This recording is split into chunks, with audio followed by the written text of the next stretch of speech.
Praise lord. అందరికీ వందనాలు. Shalom మీకు సమాధానం కలుగును గాక.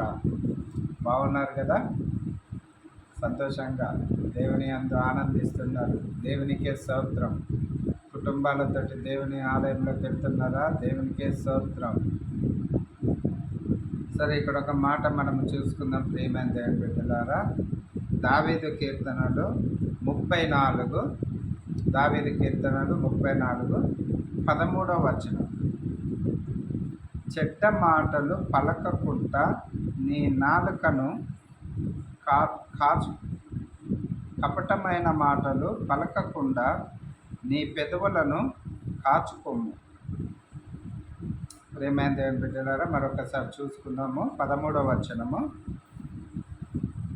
చెడ్డ మాటలు పలకకుండా నీ నాలుకను, కపటమైన మాటలు పలకకుండా నీ పెదవులను కాచుకొనుము. కీడు చేయుట మాని మేలు చేయుట, సమాధానమును వెతకి దాన్ని వెంటాడుము. సమాధానమును వెతకాలట, వెంటాడాలట. అది ఎక్కడ దొరుకుతుంది? సమాధానం. నీకు సమాధానం లేదా? సమస్యలలో ఉన్నవా? ఇబ్బందులలో ఉన్నవా? కష్టాలలో ఉన్నవా? ఆలోచనతో ఉన్నవా? దిగులుగా ఉన్నవా? అయ్యో, నాకెవ్వరు ఫోన్ చేయట్లేరు, నా కష్ట సుఖాలు ఎవరు తెలుసుకోవట్లేరు, నా దగ్గర ధాన్యం ఉన్నప్పుడు, నేను ఐశ్వర్యవంతులుగా ఉన్నప్పుడు, అన్నీ కలిగి ఉన్నప్పుడు అందరూ నాకు ఫోన్ చేసి బాగున్నావా బాగున్నావా అని అడిగేవారు, తిన్నవా అని అడిగేవారు, ఎట్లున్నావా అని అడిగేవారు. అది ఏ సమయానికైనా ఫోన్ చేసి నన్ను పలకరించేవారు. ఈరోజు కొద్దిగా నేను దీనస్థితిలో ఉండేటానికి, లేమిలో ఉండేటానికి నన్ను పలకరించేవారు లేరు, ఫోన్ చేసేవారు లేరు. నేను ఫోన్ చేసినా కూడా అవతల వారు రెస్పాన్స్ అవుతలేరు అని చింతించుతున్నావా? నీ దేవుడు నీ కొరకు నీకు కనిపెట్టుకొని ఉన్నాడు. నీ దేవునితో నువ్వు మాట్లాడు. ఎవరో మాట్లాడట్లేదు నేను చింతించకు. నీ దేవుడు నీతో మాట్లాడుతున్నాడు కదా. దేవునితో మాట్లాడుటకు నీకు మనసులో స్థానం ఉంటే, నీవు వేదన పడుతున్న సమయాలలో ప్రభువా, దావీదు కుమారుడా, నన్ను కనికరించే అని ఒక్కసారి పిలిచి చూడు. ఇక్కడ ఒక మాట అంటున్నాడు, ప్రియమైన దేవుని బిడ్డలారా, కీడు చేయట మాని మేలు చేయట నేర్చుకోవాలి, సమాధానమును వెతికి వెంటాడాలట. ప్రియమైన దేవుని బిడ్డలారా, మన నాలుకను కూడా ఇక్కడ చూడు, మన నాలుకను కూడా దాన్ని భద్రపరచుకోవాలి. చూడండి, నీ నాలుకను కపటమైన మాటలు పలకకుండా నీ పెదవుల నుండి కాచుకొనుము. పెదవులు, నాలుక, ఇది ఒక.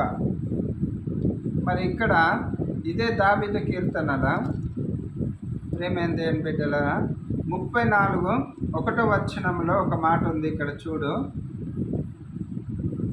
1వ వచనంలో, నేనెల్లప్పుడూ యెహోవాను సన్నతించెదను, నిత్యమైన కీర్తి నా నోట నుండెను, యెహోవాను బట్టి నేను అతిశయించుచున్నాను. హల్లెలూయా. ఎవరిని బట్టి అతిశయించుతున్నాము? యెహోవాను బట్టి. ఈరోజు ఈయన నీకు నీవు కానీ, ఈ చెప్పుటకు నేను కానీ ఈరోజు సజీవ లెక్కలు ఉన్నామనంటే నా దేవుని కృప. హల్లెలూయా. దేవుడు అన్ని విషయాలలో మీకు తోడై ఉంటాడు.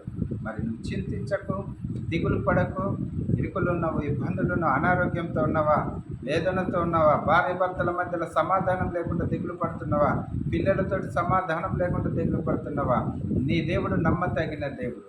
నీ నోట యెహోవా మాట సెలవిచ్చినట్టయితుంటే, దేవునికి స్థానం ఇచ్చినట్టయితుంటే, దేవుడు నిత్యం నీతో ఉన్నవాడు. ప్రతి అవసరత దేవుడు నీకు తీరుస్తాడు. చింతించకమ్మా, వేదన పడక చెల్లె.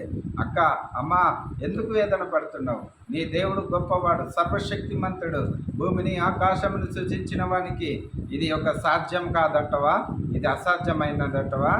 ఏది అంటావు నువ్వు అనుకుంటున్నావు? ఎందుకు దేవుని దగ్గరికి రాలేకపోతుంది? దేవునికి సమస్తం సాధ్యం కదా. నా దేవుణ్ణి ఎందుకు మర్చిపోతున్నావు? నువ్వు నమ్మిన దేవుని ఎందుకు మర్చిపోతున్నావు? నన్ను రక్షించిన దేవుడు, నువ్వు ఎవరిని బట్టి అతిశయించుతున్నావు? నీ డంబాన్ని బట్టి అతిశయించుతున్నవా? ఎండి బంగారములను బట్టి అతిశయించుతున్నవా? దేవుని బట్టి అతిశయించు. దేవుడు నిత్యం నీకు తోడై ఉన్నవాడు. ఒక స్థితిలో మనం పడిపోయి ఉన్నప్పుడు దేవుడా దేవుడా ప్రభువా ప్రభువా అని అడుగుతాము.